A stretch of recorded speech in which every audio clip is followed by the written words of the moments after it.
Imagine आप एक airplane में उड़ रहे हैं। आप ट्रस्ट करते हैं कि पीछे सब कुछ, क्रू की अलर्टनेस से लेकर उनके रेस्ट स्केड्यूल्स तक परफेक्टली प्लान्ड है। लेकिन क्या होगा अगर रियलिटी बहुत अलग हो? लास्ट वीक इंडिया के एविएशन रेगुलेटर डीजीसीए ने एयर इंडिया के खिलाफ स्ट्रिक्ट एक्शन लिया। एक्सीडेंट के लिए नहीं, बल्कि एक पोटेंशियली डेडली ओवरसाइट के लिए, एक मेजर क्रू स्केड्यूलिंग लैप्स।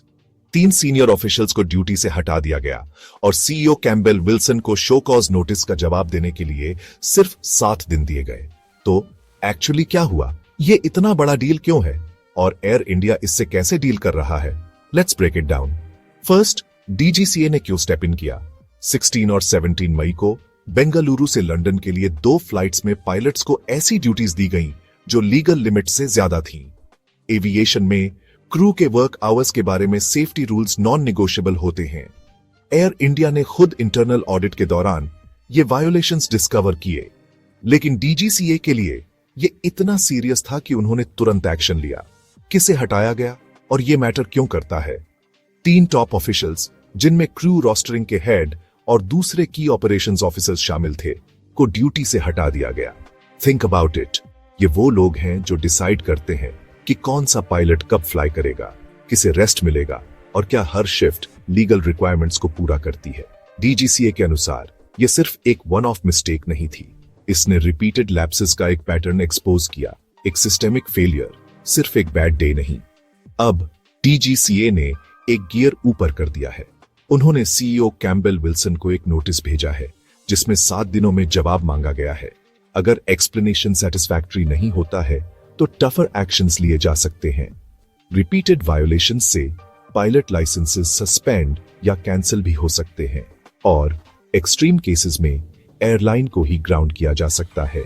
लेकिन यह अकेला रीसेंट इश्यू नहीं है। कुछ हफ्ते पहले ही डीजीसीए ने पाया था कि एयर इंडिया ने 3 महीने से ज्यादा समय तक क्रूशल इमरजेंसी स्लाइड चेक्स के बिना एयरबस एयरक्राफ्ट इंटरनेशनली ऑपरेट किए थे।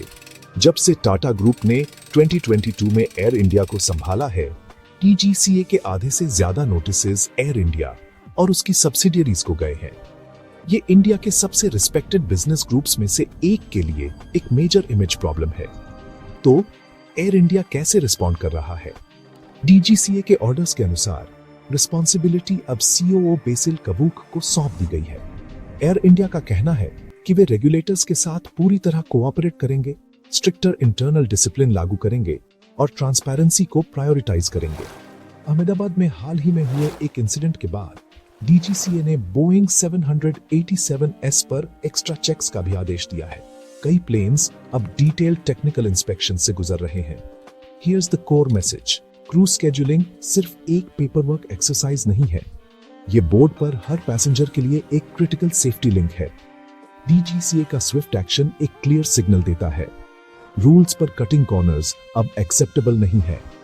इन सिस्टेमिक इश्यूज को फिक्स करना अर्जेंट है, वरना कॉन्सिक्वेंसेस डायर हो सकते हैं। The bottom line, air India को अब प्रूव करना होगा कि सेफ्टी सिर्फ एक प्रॉमिस नहीं, बल्कि एक प्रायोरिटी है। अगले 7 दिन बहुत कुछ डिसाइड करेंगे। सीईओ का रिस्पॉन्स और डीजीसीए का फॉलोअप एयर इंडिया की रेपुटेशन को आगे बढ़ाएगा। एक और मिस्टेक और यह सिर्फ इमेज के बारे में नहीं होगा, पैसेंजर ट्रस्ट दांव पर होगा। ऐसे और इंफॉर्मेटिव वीडियोस के लिए मेक श्योर आप चैनल को लाइक, शेयर और सब्सक्राइब करें। ऐसे ही जानकारीपूर्ण वीडियो के लिए चैनल को लाइक, शेयर और सब्सक्राइब जरूर करें।